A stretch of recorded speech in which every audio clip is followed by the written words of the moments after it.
In this town, there's no off-season. The news never stops, and neither do we. It's always game day in Cleveland with Andy Baskin and Daryl Ryder.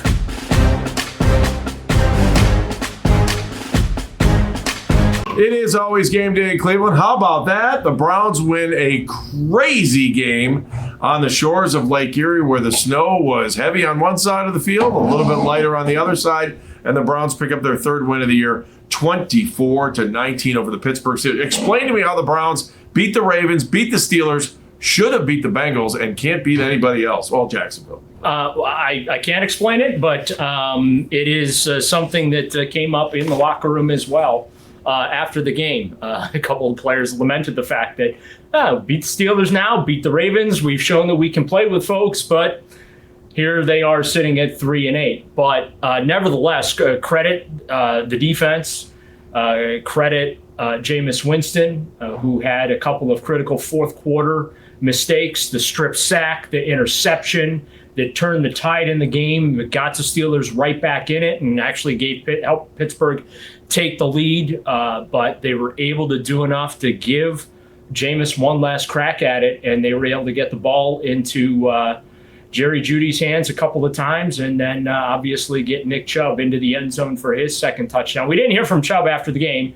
Big shock there, Mr. Quiet, but Kevin Stefanski and basically the entire team elated that Nick Chubb scored not once, but twice, including the game-winning touchdown against a team. He had kind of alluded to that earlier in the week. This could be a big week for Nick Chubb. Yeah, and this wasn't going to be a 25 to 30 carry game for him, but he ended up around 20 carries, Andy, and it was a pretty efficient 20 carries. But everyone feels so great for him, considering this was the team that he suffered the devastating knee injury against.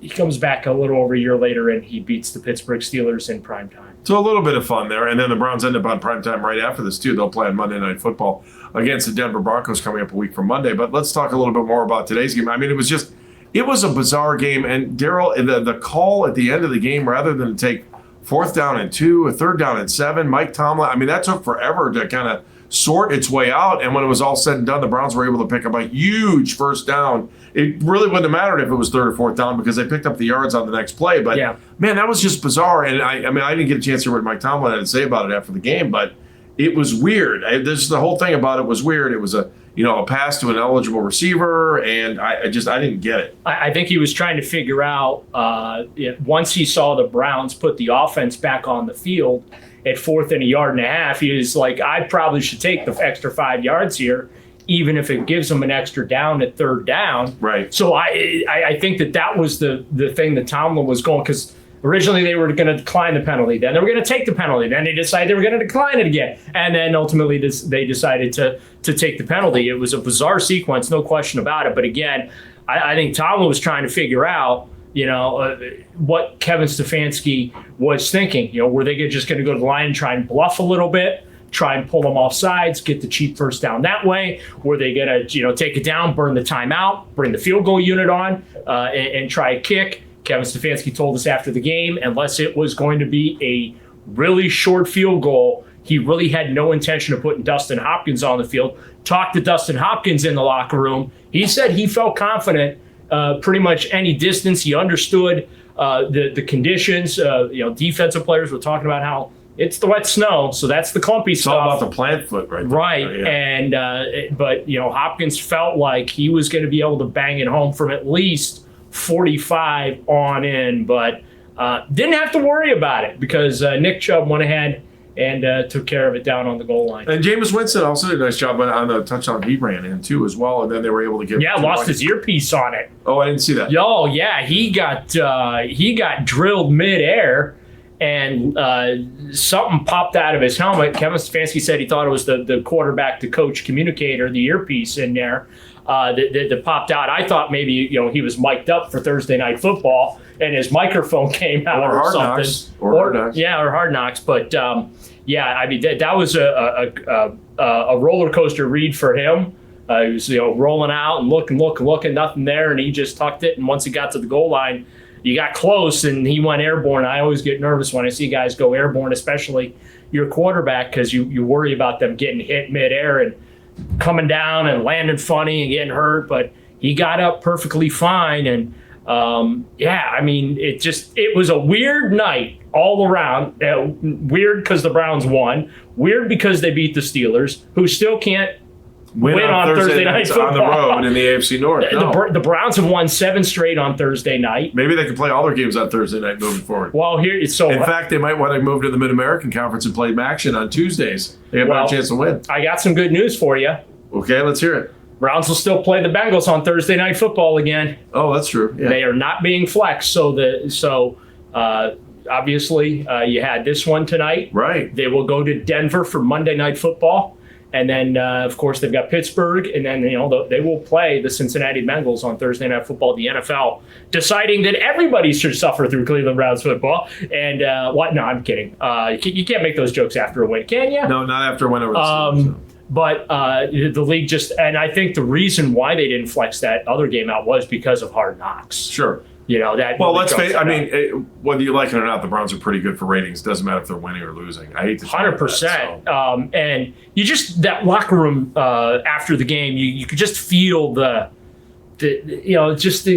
weight seemed to be off everyone's shoulders a little bit. By the way, how about Myles Garrett, hat trick, T.J. Watt, goose egg, shutout. What did he say about it after the game? Well, no, I mean.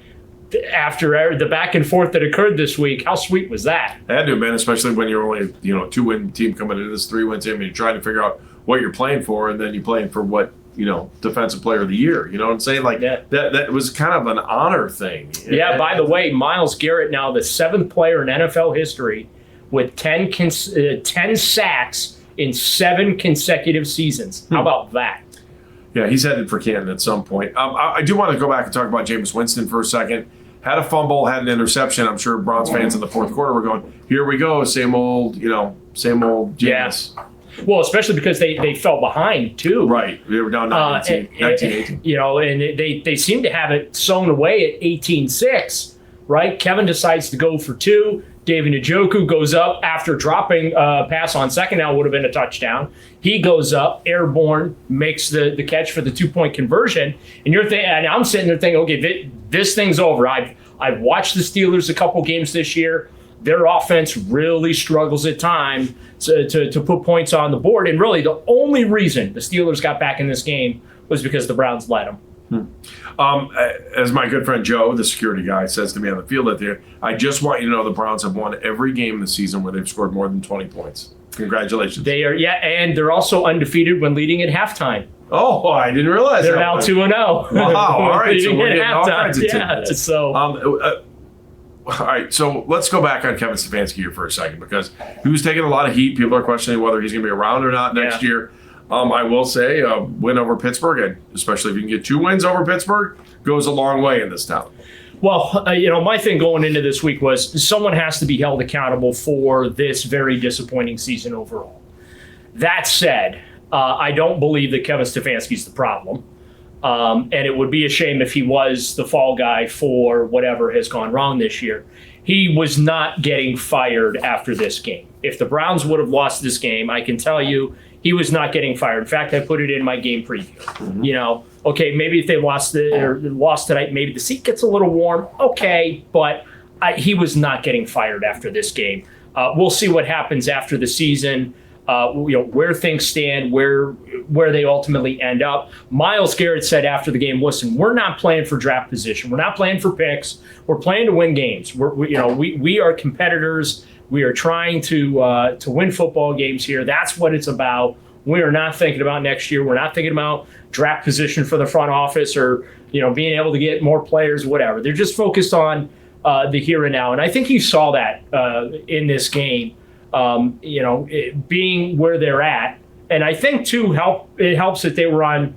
I guess we call it national streaming the national internet. I don't know. We can call it national it's TV. still a national broadcast. Any way you want to look at it. So they're on a national stream. How about that? all right. Well, we'll take it. We'll take any stream they can get on. Daryl, any final points? I want to get home before the second storm hits. So. Are you worried about the snow? Well, we got another storm that's supposed to come in. So. By the way, I'd like to point out if they do build the dome, we don't get snow globe games anymore.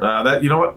It's okay. I'll give it up. It looked great. I'll say this: it looked really great from a very warm press box. I think for Browns fans in the stands, I think it was also perfectly fine because they. I can tell you, I saw a lot of people wiping out in those really expensive seats down on. All I know is the Yinzers that showed up here. They were using those terrible towels to wipe tears tonight. Well.